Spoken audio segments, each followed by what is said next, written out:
My aunt was part of my life, but when she was in desperate need of my help, I told her no. Hey guys, I'm posting this on a burner account and changing names because I know that this is going to be a really specific story that some people who know me would recognize. I'm a 26-year-old female and I was raised by a single mother in North Carolina until I was 16 years of age. I had a really good childhood because my mom's family were super involved and my grandparents really spoiled me because I was their only grandchild until they passed away when I was 5 years old. My mom's older sister, my aunt, was super involved with my upbringing, and she was made my godmother when I was baptized because she and my mom were just super close. Even though there was a 5-year age difference between them, it didn't matter. I never knew my father, and Mom said that he skipped town when he found out that she was pregnant, but that never really bothered me because my family was so caring. My mom's family are pretty well off because of some investments Grandpa made in the 50s, so I had a pretty considerable trust fund waiting for me as soon as I turned 18. Mom and my aunt inherited everything once they died, and Mom put most of it into my trust, but my aunt pretty much wasted hers. My mom's health was always kinda bad. She had a hole in her heart that meant she spent a lot of time in the hospital while I was growing up. And my aunt always came to the house and took care of me while Mom was getting treatment. And once she had her own kids, she'd bring them too and we'd just play together. When my aunt got married, her husband, now my uncle, didn't like how much time she spent with me at our house, rather than him, but my aunt did not stop coming around. She told him that if she was sick, her sister would do the same. One year, when I was 10, Mom had a really bad health scare and it was a really touch and go whether she'd survive or not. It was scary, and I was brought to the hospital to say my goodbyes to her when they thought that she almost was going to die. I remember there were so many tubes running in and out of her body, and she could barely talk because she had to wear an oxygen mask most of the time. It was hard. I'm pretty sure that it was then when she signed my trust fund over to my aunt to take care of it in the event of her death. I don't remember it that well, but there was a lot of what I assumed to be lawyers coming in and out of the house, giving my aunt papers to sign. Mom did get better, but I guess the worry was always there that she'd die pretty suddenly, because she never took back control of my trust fund. It stayed in my aunt's name. When I was 16, my mom finally passed away from a heart attack pretty suddenly. She hadn't been ill or even in the hospital for a year or two, but her heart just gave out and collapsed. I had to be called out of class and told, and yeah, it was pretty awful. My grandparents had been gone for a long time by then, so my aunt was all I had left after Mom died.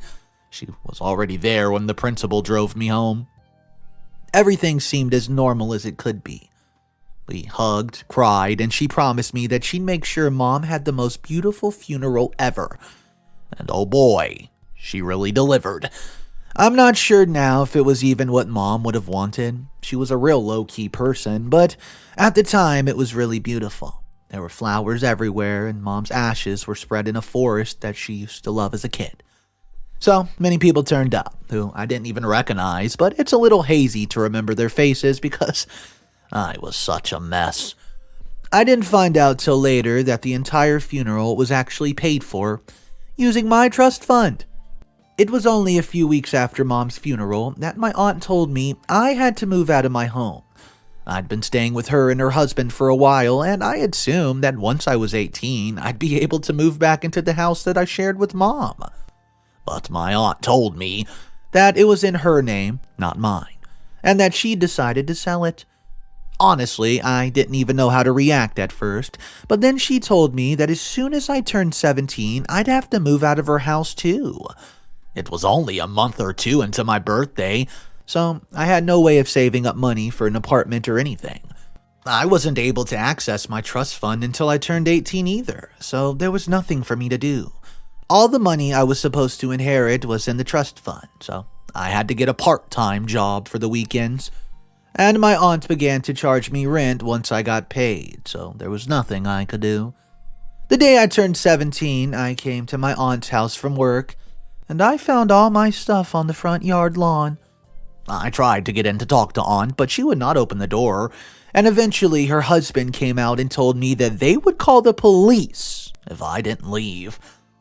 There was already an agreed sale on Mom's house, so I had literally nowhere to go.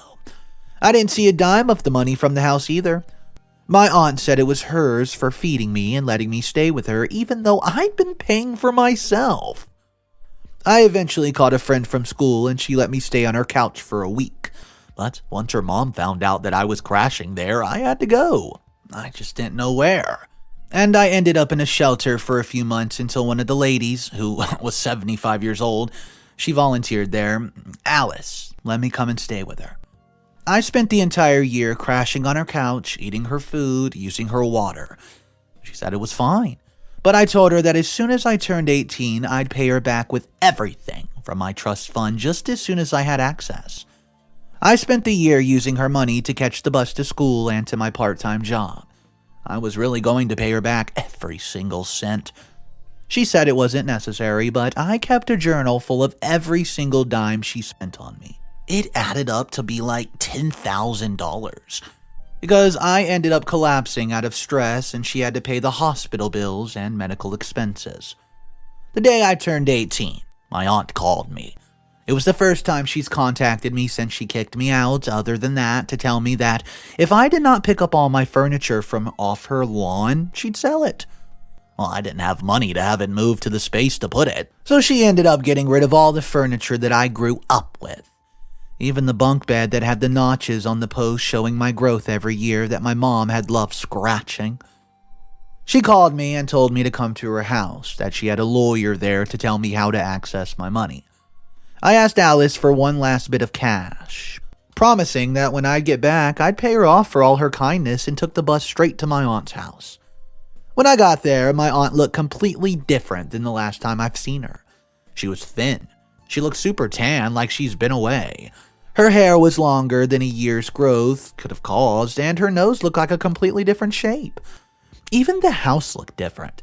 The entire place had been renovated, and they'd been having a swimming pool installed in the back. I didn't say a word about it. I felt too betrayed by what my aunt had done to spend more time with her than I had to. So I just sat on the couch. She didn't even offer me a drink or anything, but I expected that. She didn't even look at me. Just stared at the poor lawyer the entire time while he was talking all out the paperwork. It was all sort of a blur. Honestly, he was saying all the business lawyer terms that I didn't understand. And I just wanted him to get to the part where he told me how much I had and how to access it. Once all the formalities were out the way, he gave me a piece of paper with all the information on it. I skipped past most of it. Again, it went over my head. But at the bottom of the paper, there was the amount right there in dollars. I nearly screamed. I only had $3,000 in my trust fund? I was shaking. I mean, Mom didn't tell me the exact number, but I knew that it was supposed to be literally in the millions. She'd always tell me that I'd be able to live comfortably without working for the rest of my life. And she'd even pay for me to get lessons from a financial advisor when I turned 15, so I knew this couldn't be right. The poor lawyer almost had his head bit off. When I read the number, I was in tears. I had no idea how could this have happened. I knew that Mom would not have spent any of the money. She had enough of her own. Even after the medical bills, my aunt didn't even say anything. She just sat there with this smirk on her face. I asked the lawyer for a statement showing me every withdrawal since the fund has been set up, but he said that it would take him a few days to gather that info. Then my aunt stood up and told us that we had to leave now. I was devastated. I had to call Alice and ask her to send a taxi to pick me up because I hadn't brought enough money for the bus fare both ways. Once I got back to her house, I just about broke down sobbing on her front porch. She was so kind to me and told me that I didn't need to pay her back, that it didn't matter, and that I could stay with her as long as I needed. But I didn't want to impose on her any longer. She'd been starting to show signs of dementia, and while her kids were always kind to me when they saw me, they told me straight out that they would be putting her in a home sooner rather than later. The house was rented too, so again, I would have nowhere to go. I ended up renting this super rundown place for real cheap. It was a basement apartment in the city and was constantly flooding. The walls were covered in mold and there was rats everywhere. I found holes in all my clothes, but it was all I could afford with the money I had left, especially after that crazy deposit they made me put down. I was there for a few months and it was probably the worst time of my life. I was waitressing in a seedy bar to make rent after the trust fund ran out, and it was so far from home that I had to take 3 buses just to get there, which did take a huge chunk of my wages. The manager always took our tips too. I was only eating once a day, and that was just because the cook took pity on me and snuck food to me under the counter when nobody was looking. I couldn't even eat it there, though. I had to huddle in the rain on my break and eat it as quickly as possible. My aunt didn't contact me once, and I was going to sleep hungry almost every night. It was in September of 2014 that I was contacted by a woman who told me that she was my aunt on my father's side. I didn't trust her, but she wanted to meet up for lunch anyways and even offered to pay for the taxi to come pick me up. I wasn't going to pass up on a free lunch or a nice warm ride in a taxi, so I agreed. I was almost 19, but I looked about 14. The only clothes I could afford were huge hand-me-downs, and I hadn't eaten until I was full since I was 16. I was a skinny little thing back then. It's crazy to me when I look back at pictures. My dad's sister, Rachel, recognized me immediately, and she almost burst into tears when she saw me. She's my aunt, but I don't like to call her that because it reminds me too much of my childhood. Apparently, when he'd died, his parents and my grandparents found letters from my mom begging him to be part of my life. They hadn't even known that I existed and decided to try and find me. They tried to contact my mom, but only found out that she was dead. It took them months to track me down, and they asked my aunt to help them, but she'd never returned any of their phone calls. Finally, they found me because I had my full name on my lease agreement, and that was when Rachel contacted me. Seriously, as soon as I walked in, she recognized me. I've seen some pictures of my dad, and he, really looks like me. I didn't tell Rachel everything at first, obviously. My trust was completely broken. But at the end of the first meeting, she gave me a warm hug, and it was like I had my mom back just for a second. She made me promise to keep in contact and watch me put her number in my phone, made sure that she had mine, and we did meet up a few more times. She always paid for everything, though she never even mentioned it. I know it looked terrible. The shower in my apartment wasn't fit for nuclear waste, so I'd been having to use the gym whenever I had a free day, which was not as often as it should have been. After a while, I began to open up to her about everything that's happened. My mom's death, my aunt kicking me out, my trust fund. Once I told her about the conditions at my apartment, she got this look on her face that I did not like. It was anger.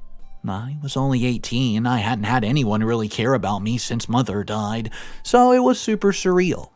She packed me into her car and made me give her directions to my place. When we got there, she told me immediately to pack all my stuff and put it in the car. I knew better than to argue. She's a real force of nature. I barely had any stuff, so we filled the car in about 10 minutes. She brought me to her parents' house and my grandparents, and we talked about meeting them briefly, but I was pretty hesitant. I felt like it was just a betrayal to the grandparents that I loved and lost. They, however, were apparently absolutely dying to meet me. Lindsay had called ahead, and they'd been waiting for the front porch to meet me, and it was all very surreal. I could tell that they were disappointed that I did not run and jump into their arms, and it was pretty awkward for a few minutes. But Lindsay just pushed me into the living room and sat me down. She told me that I'd be living there for now, until they decided what to do with me. I have to be honest, I was mad at first. I hadn't had a real authority figure since I was 16, and I'd pretty much been running my own life since I was 17. So it did kind of irk me to be told what to do by 3 strangers, 2 of which I'd only known for 5 minutes. I went on the offense and told them that I didn't need their charity, that my dad had never had anything to do with me, and I was just fine with that. But they somehow convinced me to stay just for a couple days at least. Honestly, after the first warm shower, I was stuck to them like a fly on poop. I wasn't leaving that house if they paid me. For the first time in years, it felt like I had a family again. My grandma cooked for me, my grandpa took me out back and gave me pep talks. After living on gas station sandwiches and Gatorade for the past few years, the first home-cooked meal just about knocked my socks off. I had a bed and I was safe. After a few months of living with my grandparents, they sat me down all serious along with Lindsay and asked me what I wanted to do with my future. I had no idea what to tell them at first. I pretty much resigned myself to a life of waitressing for scraps. I hadn't thought about my future in a long time, but after a long talk, I realized that I really did want to go to college. I wanted to go to law school so I could help kids like me with their guardians try to steal from them.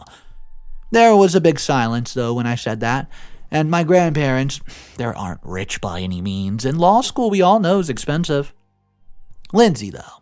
Lindsay's a college recruiter, and she knows how to play the system better than anyone. She sat me down and laid out some facts. We looked through everything that I would need to get a scholarship, and we calculated the grades that I'd need. And she helped me draft an application letter. Thankfully, I've done a lot of extracurriculars in high school, and she even helped me to use my struggles to show strong character. School loves accepting kids with bad backstories so that they can take credit for any rags to riches tales. And Lindsay thankfully knew exactly what to say. I had to call my old high school so they could send me my grades from my senior year, and Lindsay paid for me to take my SATs. I studied like a madwoman for 6 months straight. I barely moved from my desk in my bedroom to eat or sleep. I didn't manage to get a full ride, but I did get a partial scholarship. I have a student loan, but a lot less than other people my age. This September, I was 20, so I started my first semester of law school. I won't go into much details, but I pretty much worked my butt off for 3 years. I had no life. I pretty much never saw Lindsay or my grandparents, and I had absolutely zero personal life. But I did manage to pass the bar at age 24. I got a job 6 months later in a small firm that specializes in trust and estate planning. The pay, it isn't amazing yet, but it's a lot higher than people my age tend to make in different jobs. And it's been an amazing experience to say the least. Since the firm is so small, some of my senior colleagues have taken me under their wing and shown me some ropes. I've learned so much in such a short amount of time. The hours are absolutely grueling. And I have to work on the weekends more often than not, but it's so rewarding knowing that I'm helping people. Obviously, I'm still a junior here. I haven't taken any cases as a senior. I'm nowhere near that level yet, but just contributing is amazing. It was last week that I heard from my aunt for the first time, though, in almost 9 years. I have no idea how she managed to find me. I'm not even in the same state anymore, but she managed to get a hold of my office number and left a message begging me for money. The message was about 10 minutes long, pretty much just a super long sob story about how terrible her life had become. Apparently, she tried to follow in my grandfather's footsteps, tried to make some investments to grow her wealth, but she'd been scammed, and ended up losing half her fortune. In hopes of preventing a repeat of her future, her husband convinced her to assign the rest of her wealth equally under his and their 2 children's names. She did exactly that, and he ended up divorcing her within the month. The kids didn't help her either, and apparently they're running a failed mini golf course in North Florida with her money. Apparently, she was in a car accident a few years ago that left her with chronic pain, and she said she didn't have enough money to even pay for the medication anymore. She actually had the nerve to say that she was down to her last $100,000. It boiled my blood, because I knew that that money was all mine. My aunt had blown through her inheritance from my grandparents in less than 5 years. There was no way she'd had enough to fund her lifestyle ever since Mom had died. Last I heard, she had 3 summer homes in Europe and a cottage in Virginia. On top of the houses she'd renovated with my money, she was down to her last $100,000. And I'd never even have that much in my hand once, even though it was really just mine. I'm not giving her a dime. I spoke to Lindsay and she agrees that I don't owe her anything, but she did tell me to consider if I was willing to let her suffer.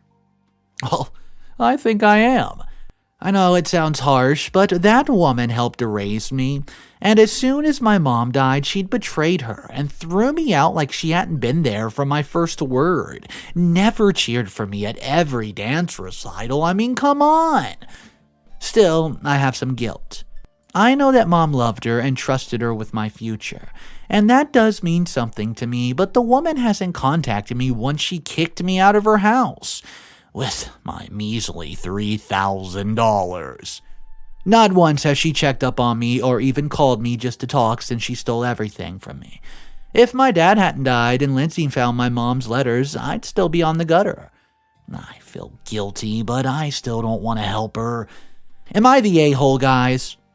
What's up, everybody? Mr. Reddito here. So this is a pretty intense story. There has been some updates posted on this story by the original poster, and we're going to start with update number 1. If you're not subscribed to the channel, go ahead and click that red button underneath this video, and let's hop into update number 1.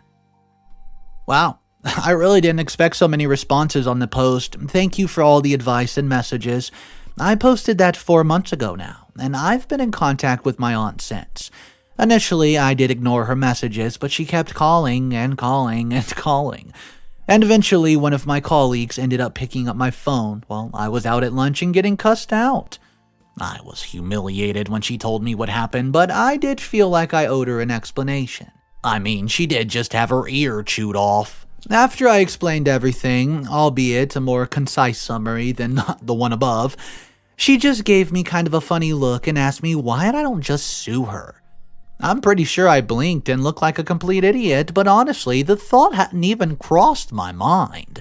Not even when I deal with this sort of thing for a living. She laughed at me and gave me the number of a friend of hers who specializes in this kind of thing. I called him right away, and we're going to have lunch together tomorrow. Let me know if y'all still have any interest and want to know how it goes. Mr. Reddito here. So the next update was not posted for quite a while. And there was a lot of comments on the first update that were saying, I don't think this person's coming back to give us answers. However, OP came through, and here's update 2. Hey guys, been a while since I last gave y'all an update, so I thought I'd hop on and let y'all know how everything's going. I met with my lawyer like I said I would, and honestly, he's been fantastic. He charged me way less than his time was worth and gave me a rundown on my options. Well, it's been a few months, and there had been talks between him and my aunt's lawyer. Apparently, the thing she said about her last $100,000 was a lie, because she ended up hiring some big shot from New York to represent her. And I know he isn't doing it pro bono. It's taken months now, because the lawyer my mom had set up to monitor my trust died just a few years back. So it took a long time to get those files from his old office. But once my lawyer got them, he was pretty sure that we'd be able to win the case easy. Apparently, my aunt wasn't very careful enough when she was looking for loopholes to steal my money. And well, I guess you could say she made a sloppy mistake. I'm not doing this for the money. I truly don't care about how much I might win. I just want her to know that she did not get away with what she did for my mom's sake, but also a little bit of revenge from me. I was a vulnerable child and she abandoned me. I have a good job and a promising career now, and I don't need her money. I just want her to suffer the way I did. I want her to lose everything, and I want her to apologize. Apologize just once. I haven't even seen her face to face since I was 18. Ever since I got my lawyers involved, I haven't heard from her either. Not personally, it's all been official. Correspondence, fancy letterheads, the gist. I'm flying to New York with my lawyer next week, and I'm going to see her again. I feel sick at the thought, and I've been drinking more than I should. I'm not ready, but I know that I have to do this for my mom and for me. I'll tell you guys how it goes. Update number 3. My aunt agreed for a settlement out of court. Apparently, the evidence was more damning than we thought because her lawyer's face nearly drained of blood when he saw it and had a furious whispering match with her in the corner of the room. All she'll be left with is her cottage and $3,000. I insisted on that because I felt it was poetic. I feel kind of numb. I should be happy and feeling triumphant, but it doesn't feel as good as I thought it would. Leaving an old woman desolate, it isn't exactly the guilt that I'm craving. I know that she doesn't deserve that, but it's not happiness either. Once the settlement was agreed on and she started moaning about her pain, crying on the hopes of changing my mind, and gripping her chest like she was in a movie or something. But I just left her to it. I'm not going to buy into the dramatics or allow her to manipulate me the way she clearly manipulated my mother. Mr. Redito here. It was a couple of months before this final update was posted, and guys, I'll tell you right now, there's a trigger warning for this. It does have death in it, and it's short, but it's update number 4, and it's the final one. Unfortunately, my aunt passed away last night. Sorry if that was a bit abrupt, I'm just kind of in shock right now. I got a call from my cousin this morning telling me that my aunt had died, apparently a stress-related heart attack. The phone call was pretty much just an excuse for my cousin to blame me for everything. We reached the settlement around 2 months ago, and I hadn't even heard from anyone on my mom's side of the family since, and I was finally getting myself back to a semi-normal routine. I'm not really sure what I should do or how I should be feeling right now. I feel partly responsible, but I don't think it's fully my fault like my cousin said. The woman was nothing to me for years, and she'd abandoned me at my most vulnerable, stole from me, so why would it be my responsibility to help her? If her own husband and kids haven't abandoned her, then she would never have contacted me, and I never would have even given her more than a passing thought for the rest of my life. Well, I have a plane ticket booked for the morning so that I can go and be with them, but even now I'm not sure if that's the best of the ideas. I haven't asked Lindsay or my grandparents for advice. I know that they wouldn't blame me, but I don't think I can tell them yet. If I do go, I know that I'll be expected to pay for everything, from the funeral to my uncle's binge drinking sessions. They'll say that I at least owe it to them. I've already had my phone nearly short-circuit from all the awful texts that they've been sending. I probably won't update this thread again, guys. I'm not sure if it's something that I'll be waiting or wanting to revisit very often. I'll leave the thread up anyways. I know a lot of people were curious about how everything was going back to work. Thanks again for all the kind responses, guys. So guys, this was a tough one. Yeah, I felt bad for the aunt, but at the same time, maybe she did deserve some of that. But what really sent me over the top was the fact that she actually died from a stress-induced heart attack, and that's just heartbreaking no matter how bad the situation was. But I do have a question for you guys. What exactly would you have done in this situation? Would you put behind you all the bad stuff that she's done and tried to help her anyways? Or would you have gone the route that OP did? Drop it down below, guys. Thank you so much for tuning in. I hope you guys enjoyed this video, and I will see you in the next one.